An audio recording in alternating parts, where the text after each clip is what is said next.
Good afternoon. Welcome to the City Club in Public Square. We are devoted to conversations of consequence that help democracy thrive. My name is Cynthia Connolly. I'm the Director of Programming at the City Club of Cleveland, and I am delighted to present to you today's forum, the third forum this month in a four-week series, The Future of Essential Work. I want to first start out with the land acknowledgement. We acknowledge those of the Shawnee, Miami, Erie, Ottawa, Potawatomi, and Haudenosaunee Confederacy on whose land we stand today, and the 28,000 Indigenous people who are located in Northeast Ohio. We are your neighbors, your co-workers, your classmates. We are here today. Support for this month-long series at City Club in Public Square is brought to you by Thompson Hein and Common Ground. Stephanie Thompson is here with Common Ground. If you have any questions for her, please feel free to go say hi. Today's forum is also thanks to our Workforce Development Series sponsored by Deaconess Foundation and Huntington Bank. So I have Sean Richardson here with Huntington Bank with me, and he is going to give a couple remarks. Thank you, Cynthia. Good afternoon, everybody. On behalf of my colleagues at Huntington, which are 1,200 strong in Cleveland, I'm pleased to be here this afternoon to welcome you to the City Club and the future of essential work. We have essential workers at Huntington. My branch colleagues, which are nearly 800 to 900 colleagues, have been at work steadily during the pandemic. So this is of keen interest to me, and I'm very interested in what our experts have to say. It is intimidating when you add up the age of the three panelists and they're younger than me on a combined basis, but that's the way of the world. We are proud to join with the Deaconess Foundation to sponsor today's forum. This is a pivotal moment for all of us. Think of the economic difficulties we've endured, think of the health difficulties, spiritual challenges we've all faced. This is really, really critical, and I'm delighted that the City Club engages in this kind of frank and important dialogue. I'd like to thank those who are in front of me for taking time out today to come here on this beautiful day. I want to tell you a little bit about Huntington's reaction to the pandemic. So I'm going to go into the way back machine about 15 months now. At the onset, we immediately pivoted resources in our organization to transition more than 80% of our workforce that could work remote to work remote, with the exception of the branch system, while still maintaining continuous service, which is really important to our brand. But what we did for our customers really was a proud moment for me and my colleagues. We suspended late fees, we deferred payments, we cashed stimulus checks, and we funded more than 58,000 Paycheck Protection Program loans. That's a mind-boggling amount of volume to run through the machine. So very proud of my colleagues. Felt like something we ought to do and wanted to do and want to be part of the solution. But I assure you that we see that the economic inequality still stands. And in fact, if anything, the pandemic shined a spotlight on that. It shined a spotlight on the inequities. So we're looking for what does a corporation do? A corporation is just us people. What do we do? We're continually looking for ways to make a difference, to fight racial injustice, promoting women's and people of color, and bringing solutions to the community. So we've recently announced a $40 billion community plan. There's much more that you can read about that online. We're very excited to bring that forward through access to capital, through justice measures, and through addressing diversity, equity, and inclusion. So I thank you for the opportunity to be in front of you for a few minutes. I'm now going to turn it over to Dan and Cynthia. Thank you so much, Sean. We're very grateful for your partnership. All right, quick housekeeping. You can see on each table there are digital programs. You can use your smartphone camera to scan that QR code, and that will pull up the digital program, as well as additional information on upcoming forums for City Club. Next week is our last Tuesday in Public Square. We will be talking with India Birdsong about the future of the Greater Cleveland RTA. We also have our Cleveland mayoral primary debates. That is on August 10th and 17th. We are polling questions from Cleveland citizens, from our audience. So if you have a question for the candidates, you can see Alyssa right over here, and she can actually record you giving that question, and you may be on the air during the debates. I got some other logistics. If you have a question during our Q&A session of the program, you can line up at this mic right here, single file, and our intern Jokey will be able to help you. You can also tweet a question at the City Club or text them to 330-541-5794. And a reminder that this forum is being recorded and to silence your phones.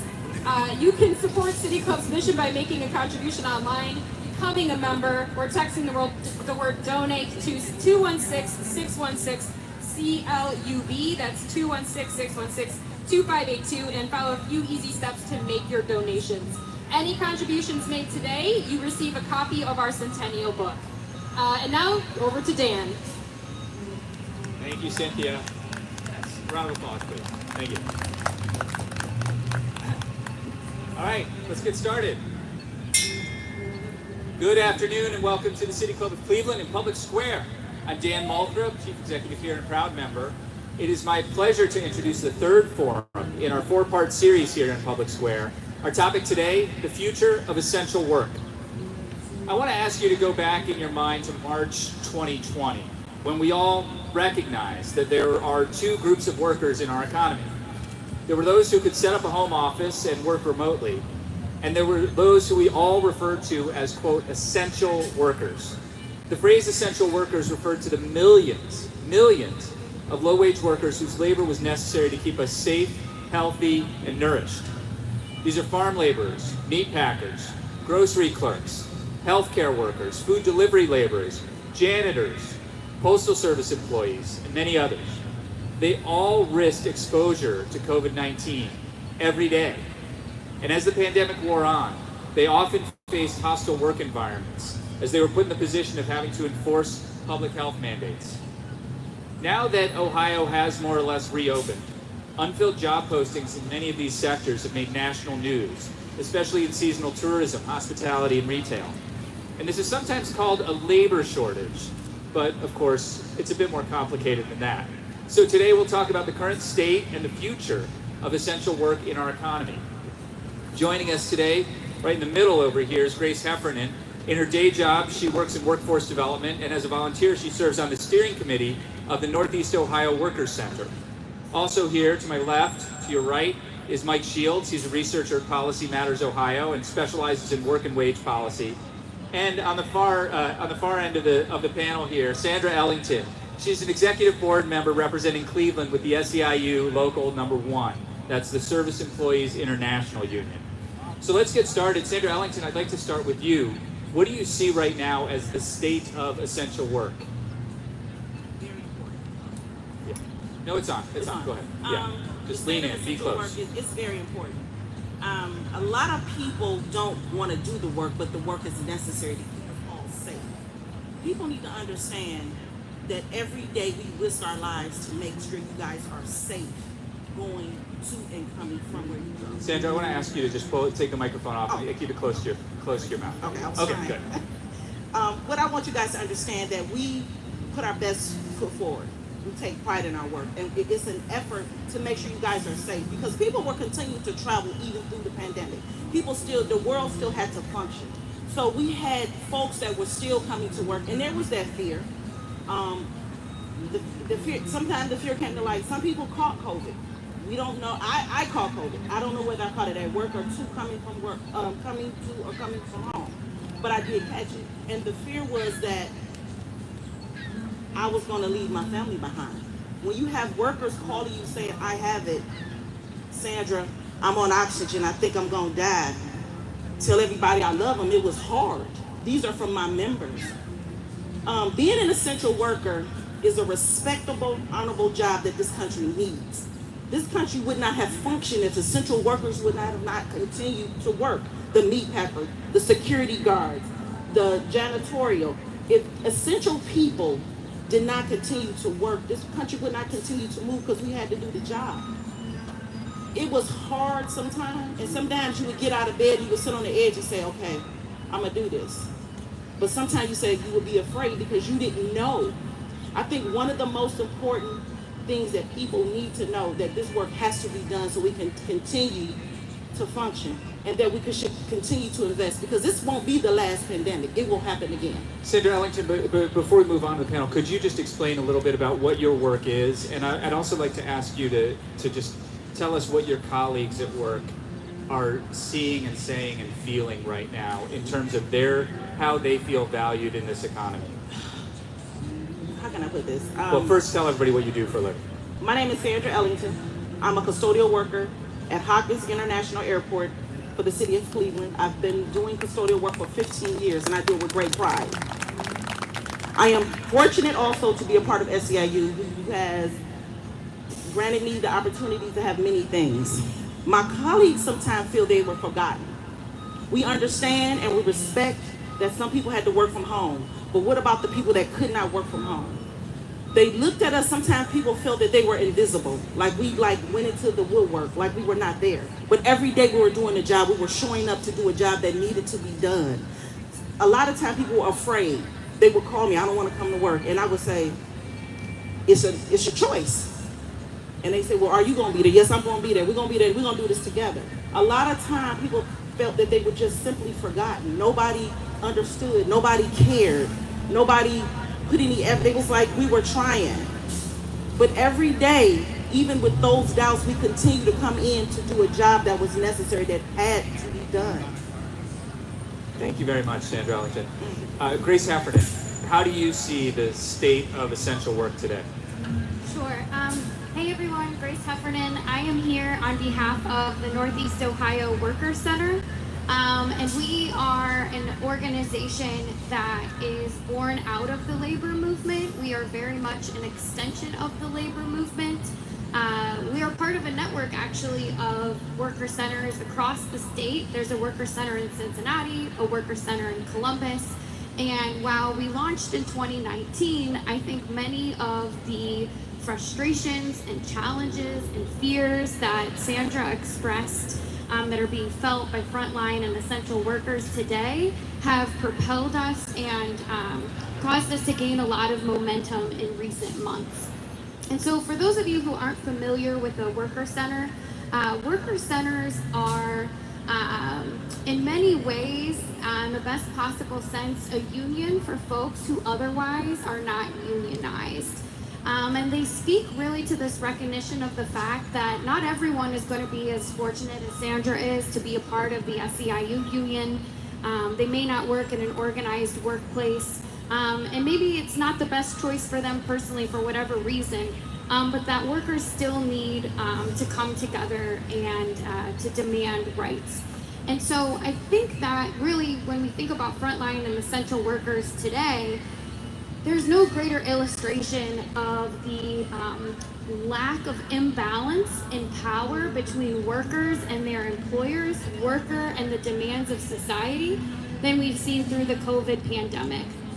And that really looks like society, us, having the audacity, right, to claim that essential workers and frontline workers are heroes, that they're courageous, that they are the lifeblood of our society, that they kept our grocery stores stocked, that they took care of our sick, that they kept our trains and our buses running on time, that they kept our airports open, and yet we have absolutely not provided for them.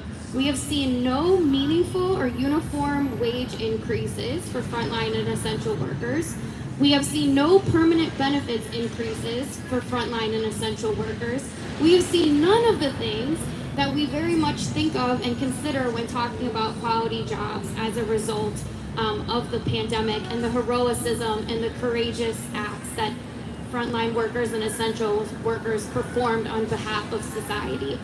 And so I guess if I was going to characterize, to bring it home, Dan, I know you're getting ready here, to bring it all home, the state of frontline and essential work, it is this recognition that the cavalry is not coming, right?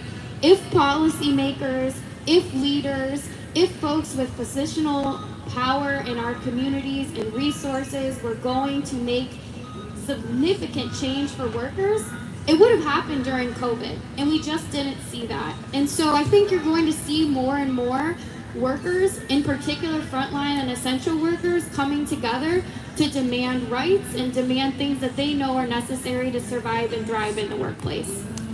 Grace Heffernan is with the Northeast Ohio Workers Center. Mike Shields at Policy Matters, turning to you now. I sort of alluded to this in the intro, that some refer to this as a labor shortage, but it's a lot more complicated than that. The state of essential work is often reported, the narrative is that there's a labor shortage, but I know you see it differently, or you have said to me at least that sometimes the economy could use a labor shortage. Sure. Go ahead, Thanks, Dan. So I'm a researcher with Policy Matters Ohio. We work to create a more equitable Ohio economy, a place where everybody can thrive. And we do that through research and advocacy. So in a word, the state of essential workers is essential. These are folks who we rely on. This is not news, but it is something that I think has become much more sharply in focus in the context of COVID-19. These are folks who have shown up through the worst of the crisis and have done the jobs that have really carried all of us through this crisis, as far through as we are right now, at least. These are the folks who cared for us if we became sick, and for our kids so that we could get back to work. These are the folks who kept the food supply open. These are the folks who did absolutely the essential jobs that we all relied on. Many of them at great risk to themselves and their families. Now, not every essential worker works on the front lines. Some are doing jobs, in the finance industry, for instance. That's critically important. It doesn't necessarily put you out there where you're, directly at increased risk. But for many, many folks, those are the kinds of jobs that they have faced. And unfortunately, even though I think we're starting to recognize just how much we really rely on these folks, the job quality has not always followed. The wages certainly have not followed. I have a new report out this week. I hope folks will read it at essentialohio.org. I found that essential workers in Ohio, on average, are paid 12.9% less than workers who are not classified as working in an essential industry. So this is an issue that we Which really... seems backwards. I mean, I know that's sort of obvious, but I feel like we should name that like, in rational economic theory, right, if something is essential, you would pay almost anything to make sure that happens. Right. Here's the crux of the thing, Dan. We have had a lot of challenges with job quality for many, many years. We look at this every year at Labor Day. We look at the state of work in Ohio. What we have found is that for the last 40 years, wages have increased by about 3.9%. For the median worker, even less for workers toward the bottom, right? So we have some real challenges with improving job quality. We've not done that, even in the context in which workers in Ohio have become more productive and have generated year over year more wealth in Ohio than ever before in history. Now that got a little bit derailed in 2020, obviously by COVID-19. But generally speaking, workers have become more productive than ever before. The wages have not followed.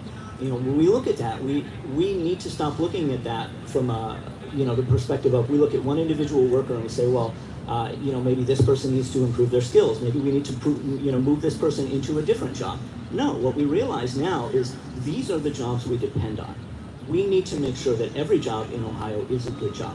We need to do that through public policy. So let me just ask the pointed question, though. Is there a labor shortage, or is there a shortage of will to pay what a job is worth? Or is that the wrong way to think about it? Sure. So I'm pretty skeptical that we're really faced with a labor shortage in Ohio. I say that because today we have 290,000 fewer jobs than we had in February of 2020. That's the latest data that came out Friday.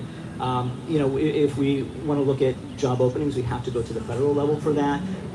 The gap between the number of unemployed workers who are actively seeking jobs and the number of jobs that are out there on offer is closing federally, which is really a good sign. But have we moved into a place where we've got a labor shortage? I don't think so. We're still missing quite a few jobs in Ohio. We have many industries in which the number of active job seekers still exceeds the number of jobs that are out there open. And when we're talking about active job seekers, we're talking about people who are still going out there trying to find a job, even in the context of, knowing that we have many fewer jobs in Ohio today than we had before. So I think we've not yet arrived at a place where we have a labor shortage. If our policymakers think that our policy tools are not, a precise enough instrument to sort of, equalize labor demand and supply, I think, we would rather err on the side of having a labor shortage than having a job shortage. And the reason for that is because despite the fact that workers are in fact more productive than ever, at least before COVID-19, they have not successfully bargained for wage increases that would comport with that productivity. That's something that if we had a tighter labor market, we could do better at.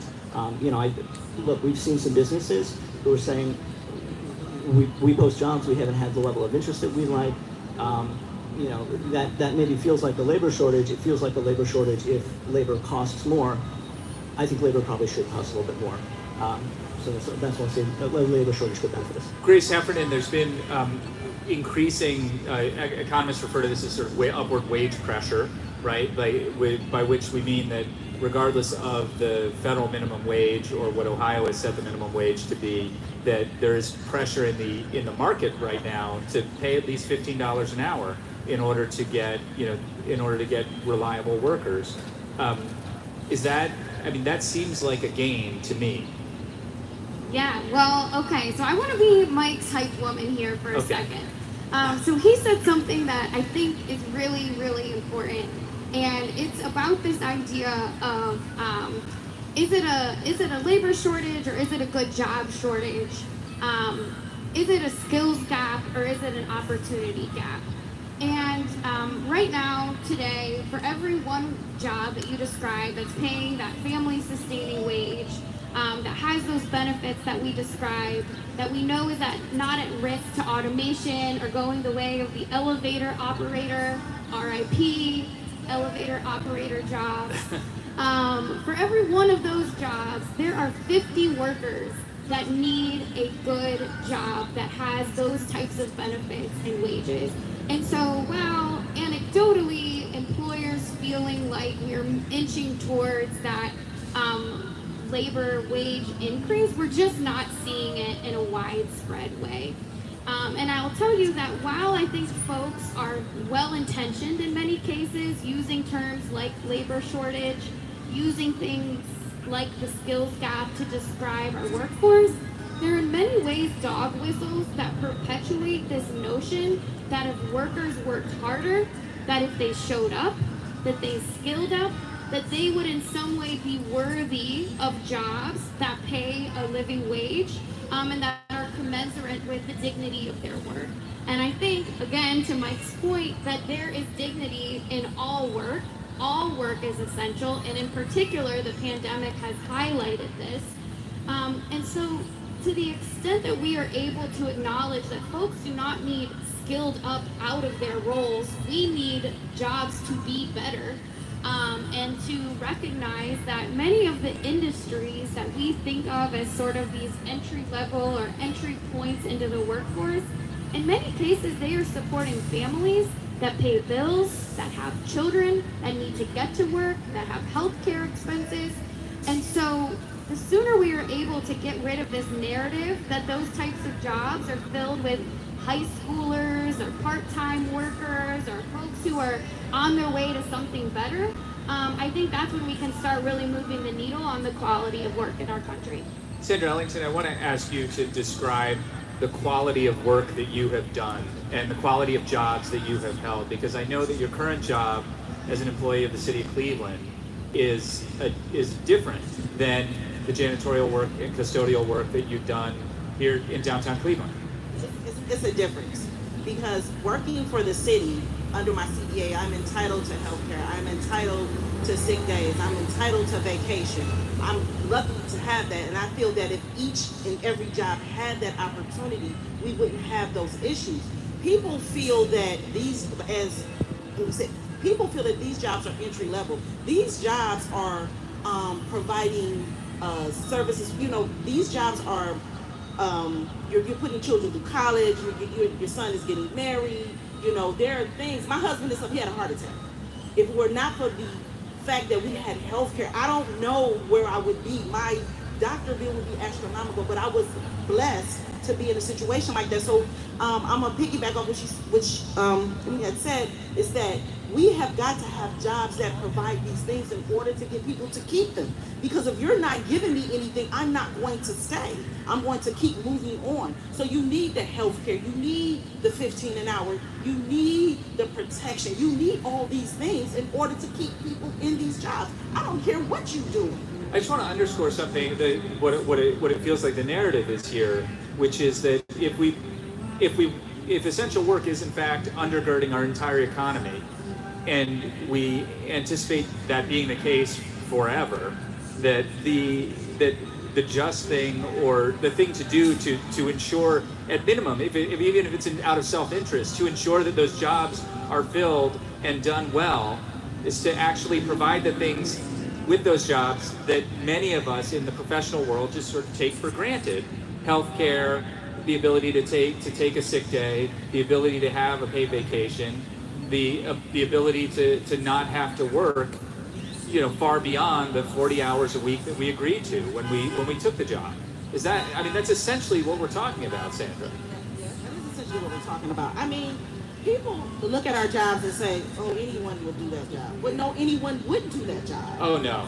Anyone would do, because if you see the stuff I see, you wouldn't do the job. But you're like, Yeah. well, how do you do it? But I do it with pride. Can we just see a show of hands if you've ever worked in a restaurant, hospitality, ever like mopped a floor, cleaned a bathroom? Yeah. And you know, like if you don't, like it'd be really hard to go back to that job right now. I mean, and that, I just like listening to you talk, I think about like the times that I've walked into a bathroom at Hopkins and opened a stall and said, not that one. And somebody has to clean that. Yeah, and we do it with such pride, and we do it with, we put our gloves on and do what we have to do, because our job is to protect you guys. My job is to make sure you go home to your family safe and don't take anything with you. So we do it with great pride. Sandra, I know that you had an experience working at Hopkins during the Ebola crisis. Oh, yes. Could you talk about that for a second? Because that is probably the most analogous to the whole last year pandemic, but also about 8,000 times more scary. When when we got the call that somebody had came to the airport with Ebola, it was like, oh my God. Everybody was in a panic, like, are you for real? And it was a scary thing, because at that moment, I talked to Yanela, I said, this is gonna happen again. I said, I guarantee it's gonna be on a bigger level. Everybody thought I was crazy. I said, this is gonna happen again. We have to be ready at all times. We have to continue to educate the janitorial staff, our security, because this is going to happen again. This is not gonna stop. This is not the last time. When Ebola hit, that was the greatest fear, because nobody knew. Everybody was like in a tensy, in a shock. And it hit then that this job is necessary to keep this country safe. Janitorial, custodial, however you want to maintenance, however you want to say it is necessary to keep this country safe. So I feel that they need to invest in essential workers. You have to, as a country, you have to take a good look at yourself and say, we have held it together. We didn't get the option to sit behind a glass counter. We didn't get the option to do Zoom. We had to be there every day. So if Ebola and this didn't set it straight, then this country needs to take a good look at itself and say, what are we doing? Do we really care? Because we did it. No matter what anybody say, no matter how they say it, we did it. We put our best foot forward, and we said we're going to make sure this city stays safe. Mike Shields, you have some recommendations in your report at essentialohio.org specifically about what municipalities can do if particularly in a place where the state government or the federal government may not be stepping up. And I want to ask you specifically, what can municipalities do? What could the city of Cleveland do to support essential workers? Absolutely. The three main things that we need to support essential workers are safe workplaces, fair pay, and a voice on the job. There are a lot of different ways to do that. One of the things that unfortunately we saw during the worst of COVID-19 is that many policymakers really did not step up to support essential workers. They didn't ensure that they had safe workplaces. We had fewer workplace safety inspections. Even though we had the number of complaints surged, we did not mandate hazard pay. We have an opportunity now to make it easier for workers to form a union right now before Congress is the PRO Act. You asked me specifically about municipalities, so I'm going to talk about that. One thing that frontline workers really need is hazard pay. Many of the folks who are doing these jobs are not paid. Some are paid at or near the poverty level. That pay does not reflect the value of the work that folks are doing or adequately compensate them for the extra risk that they're taking on. The American Rescue Plan Act allows for the state or, in fact, municipalities. Municipalities in Ohio got $5.3 billion through ARPA. They can pay hazard pay up to $13 an hour and $25,000. Now, many states have passed hazard pay on some level for essential workers, either really broadly or sometimes for certain industries, healthcare workers, for instance. Ohio should be paying hazard pay. Local governments can pay hazard pay to frontline workers. There are other things that we could do to improve oversight in workplaces. We could and should use some of our ARPA dollars to fund workplace rights education and to give workers an opportunity to access an attorney. This is something that worker centers do for workers who have been stolen from by their employers. Wage theft is very common, unfortunately, in Ohio. We have estimates from the Economic Policy Institute that some 217,000 Ohioans every year are victims of wage theft from minimum wage non-payment alone. So we could and should have stepped up enforcement. We should have legal representation for those folks. Wage theft is essentially when your employer is not paying, it's not recognizing the full number of hours that you've worked, and your shift was only 6 hours, and they assume that you're not powerful enough to sue them over it. And unfortunately, sometimes rightly assume that. Folks, oftentimes do not find recourse. We have too few wage and hour inspectors in Ohio. We've only got 5 of them. But you're right. Wage theft is non-payment of the full minimum wage, or not paying for overtime hours worked, or scheduling workers for a break when they actually didn't get a break. There's a whole host of things that employers can do and often do. We see more than 200,000 cases of this every year, just in terms of the minimum wage not being paid. We need more enforcement. That's something that we could fund through ARPA. We need legal representation for workers and know your rights education. So that's one thing. And also, cities and other local governments could require that any construction projects that are funded either through the ARPA or through the forthcoming infrastructure plans require a community benefits agreement. That can include things like neutrality. When workers say that they want to form a union, employers say, okay, and they don't try to intervene, which oftentimes employers will do. So there are a whole host of things that both the state and local governments can do to benefit essential workers. Okay, we're going to go to questions from the audience right now. If you have a question, I want to encourage you to line up behind that microphone. If you're joining us online, please tweet your question at the City Club or text it to 330-541-5794. We're enjoying our third forum in this year's City Club and Public Square series. Today we're talking about the future of essential work. And Mike Shields was the last panelist you heard talk. He's a researcher at Policy Matters Ohio. Grace Heffernan is sitting right next to him. She represents the Northeast Ohio Workers Center.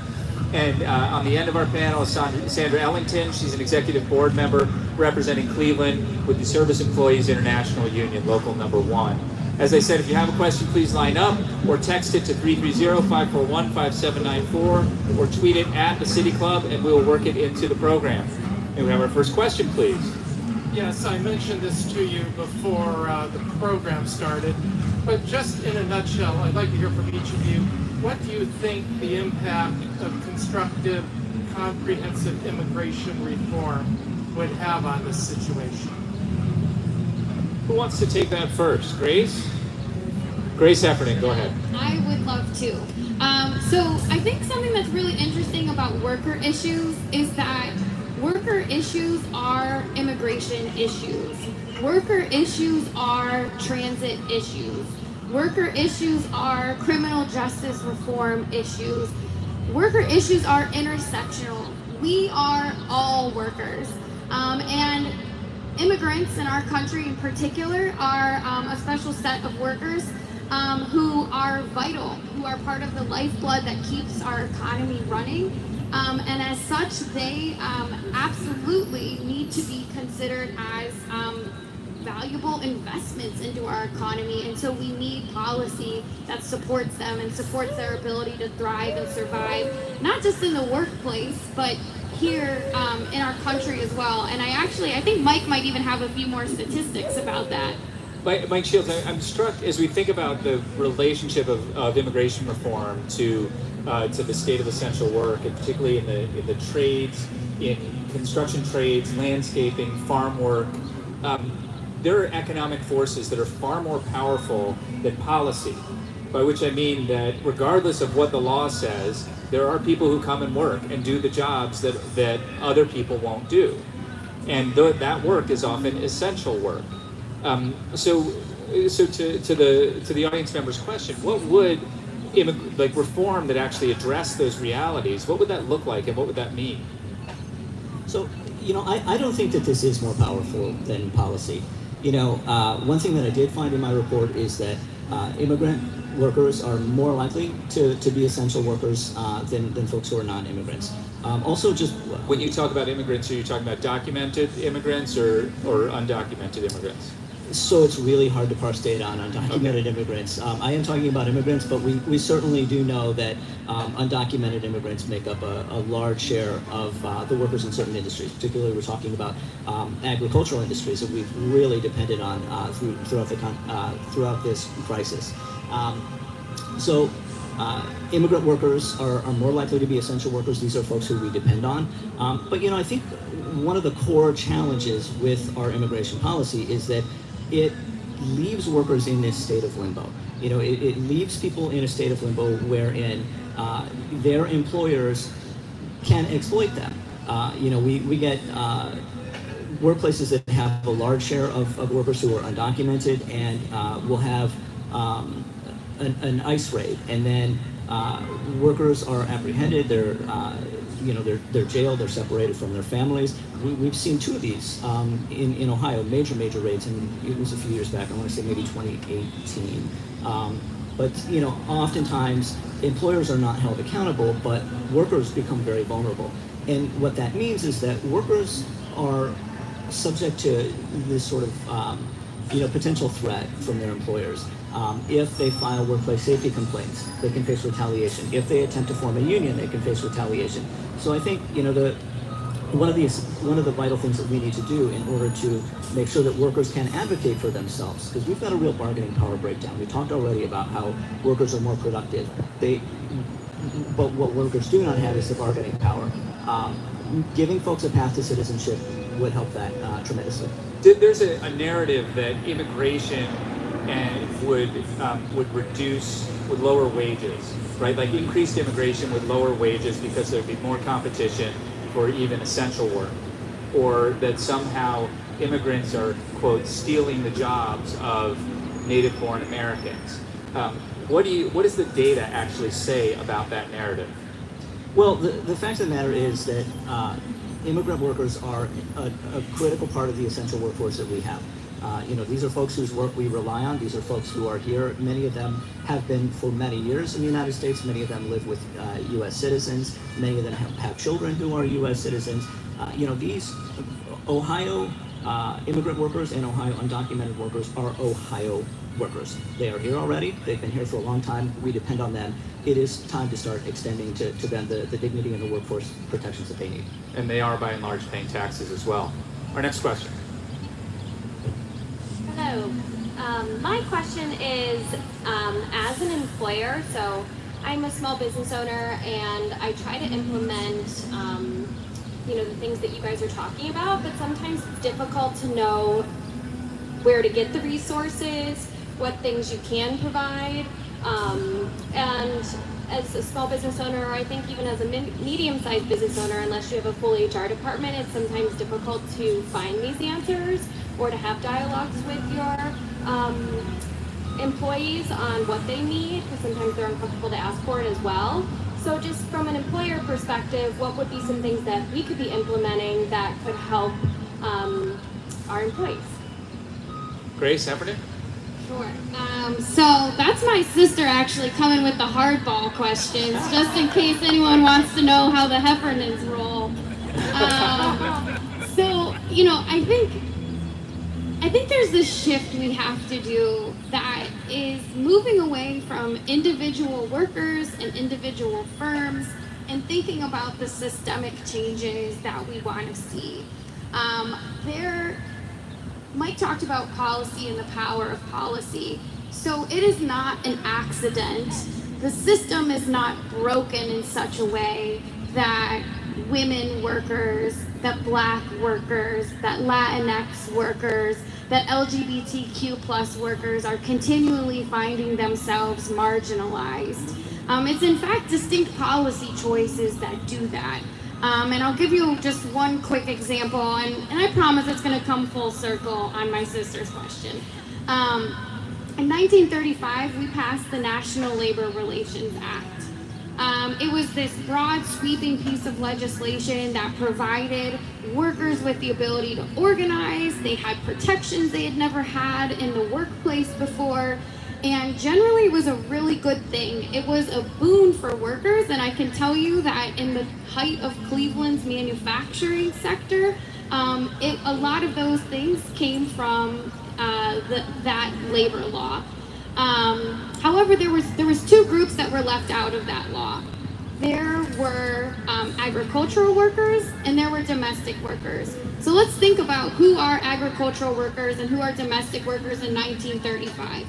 They are Black workers and they are women workers, and a lot of times they're both. And so then we think about today, we know women are making something like 77 cents on the dollar of their male counterparts, and that's white women. So if you're looking at Black women or Latinx women, that number only gets worse. If you think about wealth inequality between white families and Black families, and what that means for workers, that all stems from a policy decision that was made 80 years ago. And so while I want there to be a solution for my sister that is an online resource or a catalog or someone that can provide some simple solutions, we are up against an American legacy of oppression of workers. It is policy that keeps workers disenfranchised. And so it is difficult for me to answer that question simply when there are all of these other factors that individual firms and workers are up against. So that's not really an answer though, Grace. Okay, listen, my sister's gonna give me that later, okay?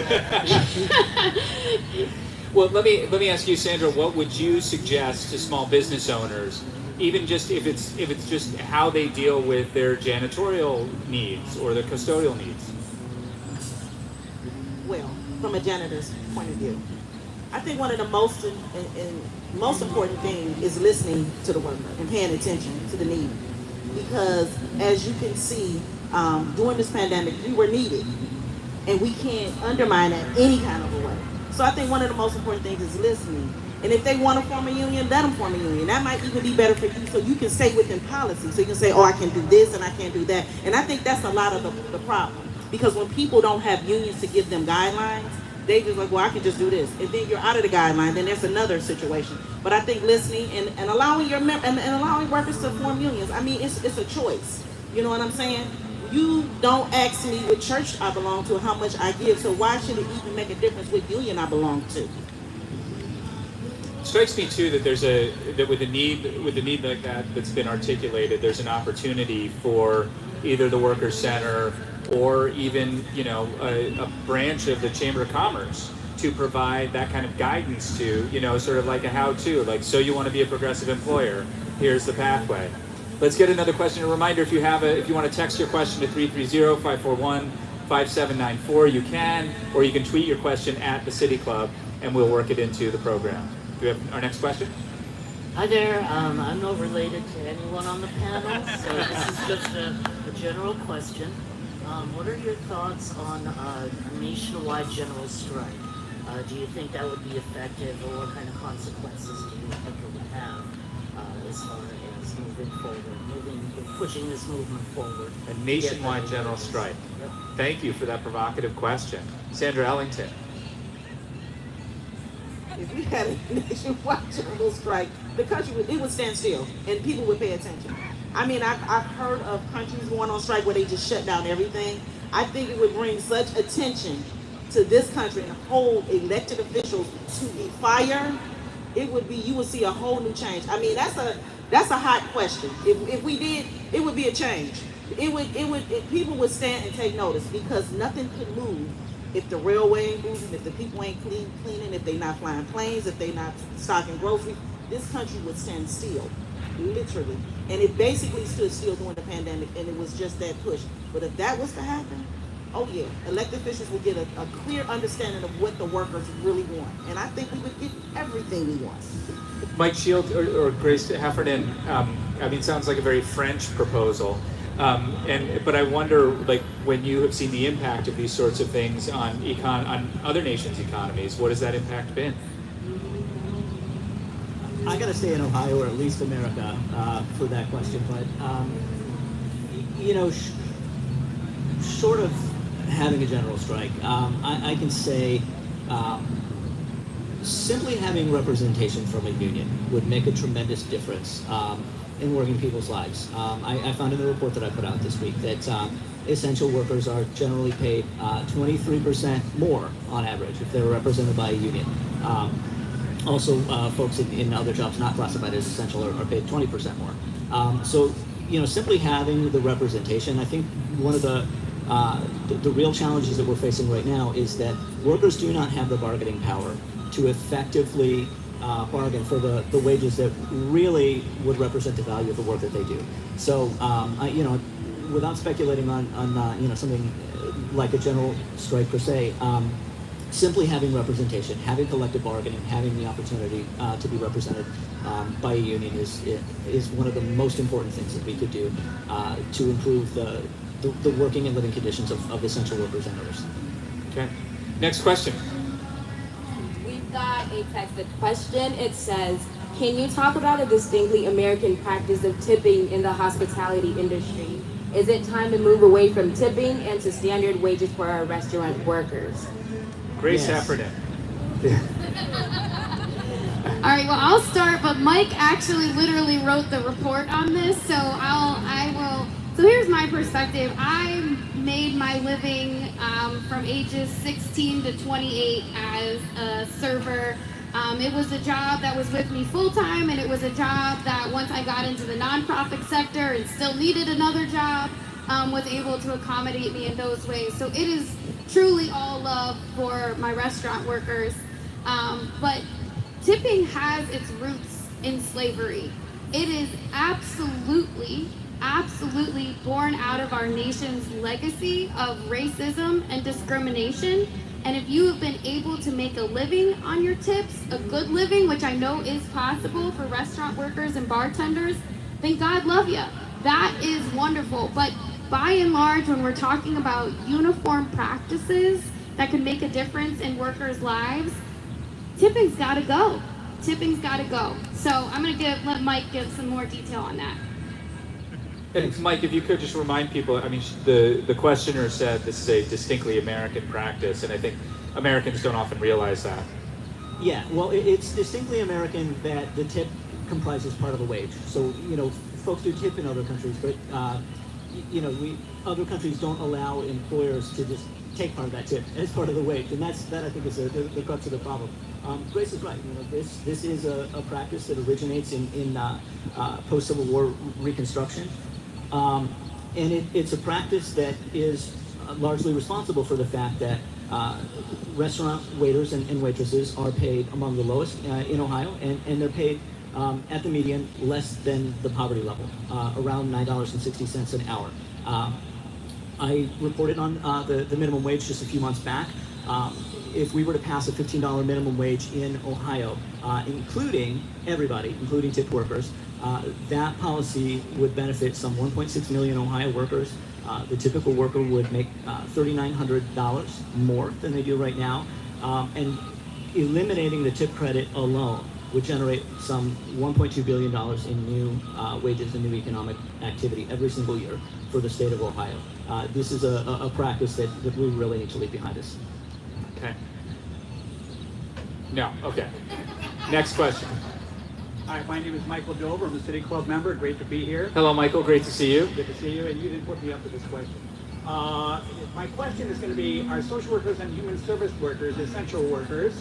And I just want to point out that we often don't think of that, but if you add up all the small agencies and larger agencies, there's more social workers and human service workers overall than a couple of the different anchor institutions in our region put together. And also, there's a new book, The End of Social Work, by Steve Burkhardt of Hunter College, which calls for unionization of social workers. What do you think about social workers and human service workers as essential workers, and how do we need to involve them in the debate about more support for essential workers? Thank you very much. Thank you, Michael. Who wants to take that? Grace Heffernan, if they don't have a union, they'd be coming to the Workers' Center, so. True. So I think that is an incredible question. I mean, so when I am not volunteering with the Workers' Center, I spent until very recently the first 10 years of my career in the nonprofit sector. And so I know that social service workers and human service workers are very much essential workers. They are often preparing workers to go on and get jobs that pay better and have better benefits and have more of the job quality characteristics that we think of in a good job than they themselves get as trained social workers, as trained career coaches, as trained health and human service staff. And so there is absolutely an opportunity for nonprofit and social service workers to organize collectively. And I think there's this perception that because you're doing work for the greater good, that you in some way are not deserving then of your fair share.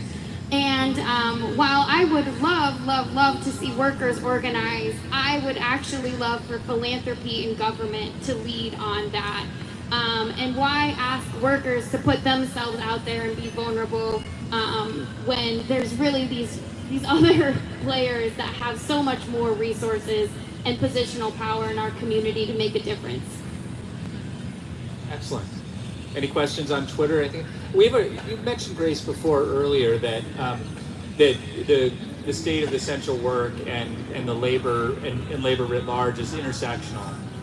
One of the places it intersects is the mayor's race and local politics. I'd like to ask each of you kind of what question would you put to the mayoral candidates right now regarding the future of essential work? We're sitting here in downtown Cleveland that was largely, shut down last year and is really, kept alive by essential workers.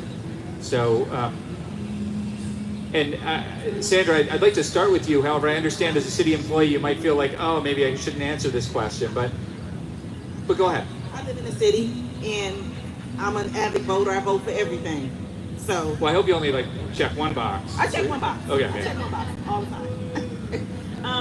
One of the questions I would propose is the future of the city and bringing it whole, and not having two separate Clevelands. We should be one Cleveland.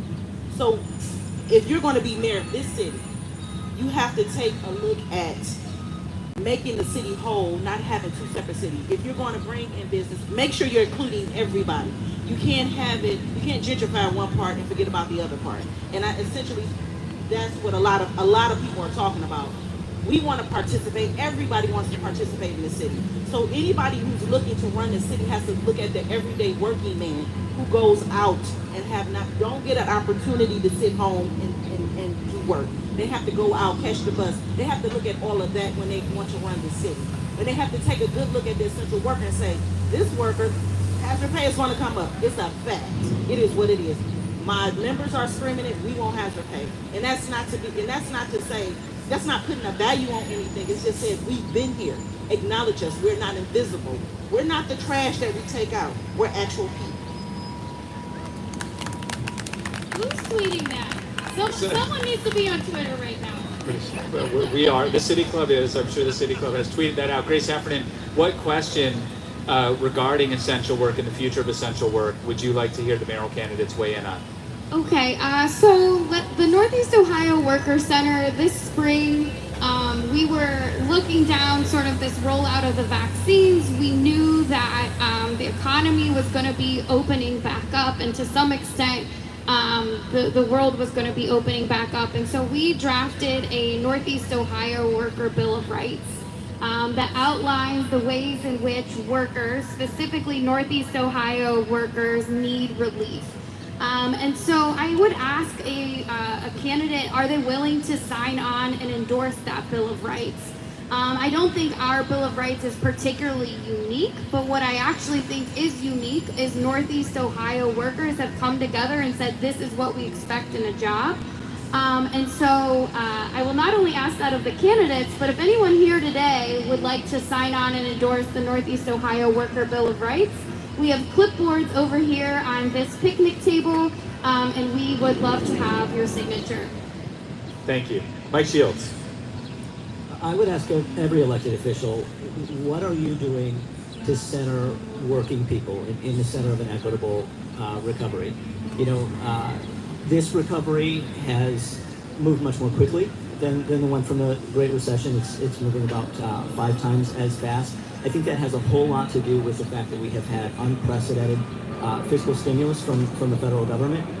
Unfortunately, in Ohio, I think it's smart federal policy prevailing over some serious missteps at the state level.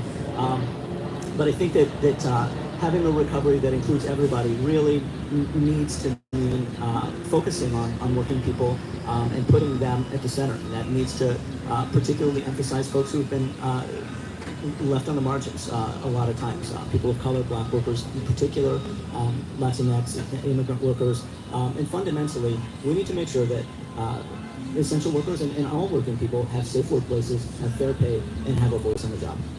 Thank you. We have one more question. This will be our last question. A disproportionate number of women have left the workforce during COVID. They also work disproportionately in low-wage jobs. What do we need to do to support working women? Sandra Ellington. Because I was once a single working mom. Affordable daycare. Affordable daycare for women. The right to take off of your child is sick. We need those things. When I was a single mom, the struggle was the daycare was the biggest struggle, getting to and from having daycares that are closed. So when you're dropping your child out, having longer daycares that are open longer, providing those services for single parents, single mothers. That is one of the main things that really was a stumbling block for me. I didn't have enough daycare. I had to sometimes depend on family, and sometimes family was not always there. But they have got to have. In some jobs, they do have daycare on the job. Some jobs need to start looking into that. That needs to be a real question, and that needs to be really looked at. Sandra Ellington is on the executive committee of the Service Employees International Union Local Number 1. Grace Heffernan is with the Northeast Ohio Workers Center, and Mike Shields is with Policy Matters Ohio. Thank you all so much for being a part of this conversation about the future of essential work. We have been here at Public Square for the third in our series. Please join us. Next week, we'll be talking with India Birdsong. She's the general manager of the Greater Cleveland RTA. Support for the City Club and Public Square comes from Thompson Hine and Common Ground. We appreciate your partnership and generous support of our month-long series. Our forum today is also part of our Workforce Development Series, which is sponsored by the Deaconess Foundation and Huntington Bank.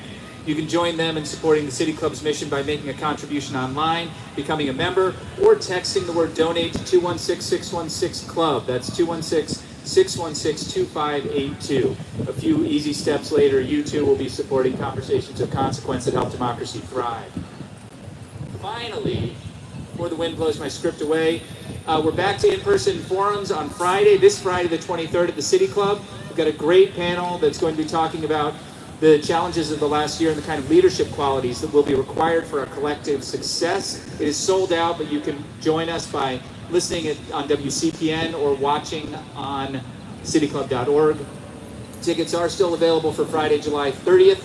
We'll be talking with Eric Wobser of the city of Sandusky, Freddie Collier of the city of Cleveland, and Kirsten Holzheimer-Gale, the 14th mayor of Euclid, about waterfront access as a tool for equity. It's part of our series with the Lincoln Land Institute. And please visit us at cityclub.org where you can find out more information about all of this stuff. That brings us to the end of our forum. Thank you all for being a part of this. Thanks to our members for their support as well. Our forum is now adjourned.